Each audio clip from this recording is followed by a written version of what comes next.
குறிப்பாக இந்த தொகுதியை பொறுத்தவரை அடிப்படை வசதிகள் எல்லாம் செய்வதற்காக சட்டமன்றத்தில் பல நேரங்களிலே குரல் கொடுத்துக்கிறேன்.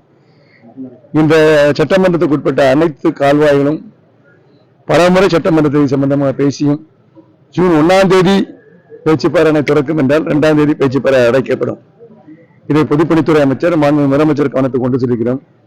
எந்த நடவடிக்கையும் எடுக்கவில்லை. எப்பெல்லாம் உடைப்பு விடுகிறதோ அப்பெல்லாம் உடைப்பை அடைப்பதற்கு நடக்கிறது. ஒட்டுமொத்தமாக கடைசியில் சட்டமன்ற உறுப்பினர் என்ற முறையிலே கடுமையாக அன்போடு கடுமையாக கேள்வி கேட்ட பிறகு மாண்புமிகு நீர்வளத்துறை அமைச்சர் அவர்கள் ஒரு பதிலை சொன்னார்கள். 1086 கோடிக்கு எஸ்டிமேட் எடுக்கப்பட்டிருக்கிறது, அதை நிறைவேற்றும் என்று சொல்லியிருக்கிறார்கள். இன்று கூட குறிப்பாக கன்னியாகுமரி சட்டமன்றத்துக்கு உட்பட்ட பகுதியிலே எரச்சிக்குளம், நாவல்காடு, ஈசாந்திமங்கலம், அது தோரங்காடு, புத்தேரி நாரல் தொகுதி இருந்தாலும் இந்த இடங்களிலே இந்த தினம் முக்கூடல் அணை மைனஸ் ஆகிவிட்டது. அவர்கள் பெருஞ்சாணி தண்ணி எடுத்துட்டார்கள், அது பம்ப் செய்ய முடியவில்லை என்று சொல்கிறார்கள். ஒரு நாளைக்கு ஒரு நாள் தண்ணி விடும் என்று சொல்கிறார்கள், அதுவும் விடவில்லை. இன்று தொலைபேசி மூலமாக ஆணையரிடமும் பொறியாளரிடமும் ஒரு கோரிக்கை வைத்திருக்கிறேன். என்ன கோரிக்கை என்றால், இது தொடர்ந்து இந்த மாதிரி நிகழ்ச்சி நடந்து கொண்டிருக்கிறது. நீங்கள் பேச்சுப்பாறை அணையை திறந்துவிட்டு அதன் மூலம் வரக்கூடிய தண்ணீரை நீங்கள் நமது புத்தனார் அணைக்கு வந்து அங்கிருந்து முக்கூடலிருந்து பம்பு செய்து பம்பு மோட்டர் வச்சு செய்து இந்த 5 கிராமங்களுக்கு உடனடியாக தண்ணீர் கொடுக்க வேண்டும் என்று ஒரு கோரிக்கையை வைத்திருக்கிறேன். கமிஷனர் அவர்கள் நடவடிக்கை எடுப்பதாக சொல்லியிருக்கிறார்கள்.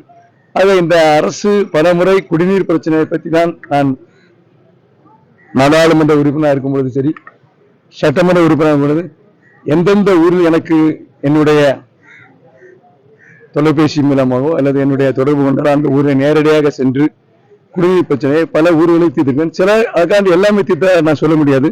சில ஊர்களிலே இது போன்ற பிரச்சனைகள் இருக்கிறது.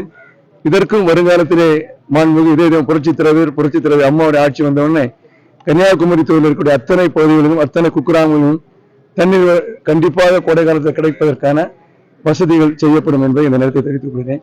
அதேபோல் அலையாபாண்டியபுரம் கூட்டு குடிநீர் திட்டம் இங்க இருக்கக்கூடிய மக்களுக்கு பயன்படக்கூடிய திட்டமாக இருக்கிறது. அந்த அடிப்படையிலே இப்பொழுது காட்டுப்புதூர், திடல், கடற்கரை போன்ற பகுதிகளிலே தண்ணீர் தட்டுப்பாடு இதுவரை இல்லை. ஆகவே இந்த மாவட்ட நிர்வாகம் உடனடியாக அங்கே இருக்கக்கூடிய பொறியாளரையோ அல்லது கமிஷனர் அழைத்து தண்ணீர் கிடைக்காமல் இருக்கக்கூடிய நாகர்கோவில் சட்டமன்ற தொகுதி, கன்னியாகுமரி சட்டமன்ற தொகுதிக்கு உட்பட்ட அனைத்து பகுதிகளிலும் தண்ணீர் கிடைப்பதற்கு உடனடியாக ஏற்பாடு செய்ய வேண்டும் என்று இந்த தொலைக்காட்சி மூலமாக கேட்டுக்கொள்கிறேன். செய்திகளை உடனுக்குடன் தெரிந்து கொள்ள நமது அம்மா இணையதள தொலைக்காட்சியை சப்ஸ்கிரைப் செய்து அருகில் உள்ள